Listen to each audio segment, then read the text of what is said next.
بچوں کو عبارت کے عنوان تک لے جانے کے لیے اور ان کی کتابیں کھلوانے سے پہلے آپ ایک موزوں تمہید اٹھائیں گے، عبارت کے عنوان کا اعلان کریں گے اور پھر کتابیں کھلوائیں گے۔ تمہید اٹھانے کے لیے درج ذیل نکات پیش ہیں، تاہم یہ حرف آخر نہیں ہے۔ بہتر سے بہتر تمہید کے لیے آپ کی فکری جستجو جاری رہنی چاہیے۔ درج ذیل سوالات کی مدد سے تمہید اٹھائیں۔ محترم ٹیچر، میں اگر سوالات کی بات کرتا ہوں تمہید اٹھانے کے لیے، تو آپ یقیناً سمجھ سکتے ہیں کہ اس کا ہرگز یہ مطلب نہیں ہے کہ آپ کلاس میں جاتے ہیں تو جاتے ہی آپ سوال پوچھ لیں۔ ظاہر ہے آپ کو ابتداً بچوں کے ساتھ کچھ ہلکی پھلکی گفتگو کرنا ہوتی ہے، ان کا حال پوچھتے ہیں اور پھر آپ سوالات کی طرف آتے ہیں۔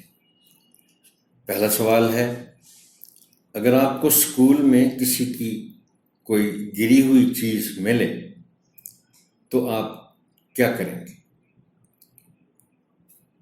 یہاں میں ایک اور بات آپ کے گوش گزار کر دوں کہ یہ جو سوال جواب کا سیشن ہوگا مختصر سا، اس میں ایک چیز آپ ذہن میں رکھیے گا کہ سوال کرنے کے بعد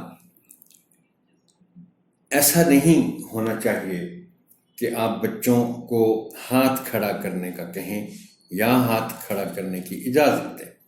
یہ آپ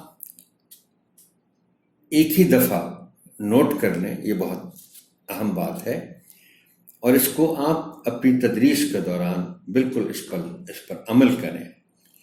بچوں سے ہاتھ کبھی بھی کھڑا نہ کروائیں آپ، سوائے اس کے کہ بعض اوقات ایسا سوال آپ کریں، کچھ معلوم کرنا چاہیں کہ بھی آپ کریں کہ کوئی سوال کریں تو آپ کہیں کہ ہاتھ کھڑا کریں، ورنہ آپ ہاتھ کھڑا نہ کروایا کریں۔ تدریس کے دوران کوئی سوال پوچھیں تو کوئی ہاتھ کھڑا نہ کریں۔ اس پر تفصیل سے کبھی بعد میں کوئی ایسا سلسلہ ہوا تو بات کریں گے۔ تو آپ بچے بغیر ہاتھ کھڑا کیے ان کو سوچنے کا تھوڑا سا وقت دیں، اور پھر آپ اشارہ کریں کسی بچے کی طرف یا اس کا نام لیں کہ ہاں بھی آپ بتائیں کہ اگر آپ کو اسکول میں کسی کوئی گری ہوئی چیز ملے تو آپ کیا کریں؟ کیا کبھی کسی نے آپ کی کوئی کھوئی ہوئی چیز واپس کی ہے؟ کیا آپ کسی ایسے بچے کو جانتے ہیں جو بہت ایماندار ہو؟ کیا آپ نے کبھی کوئی ایسی کہانی سنی یا ویڈیو دیکھی ہے جو کسی کی ایمانداری کے بارے میں ہو؟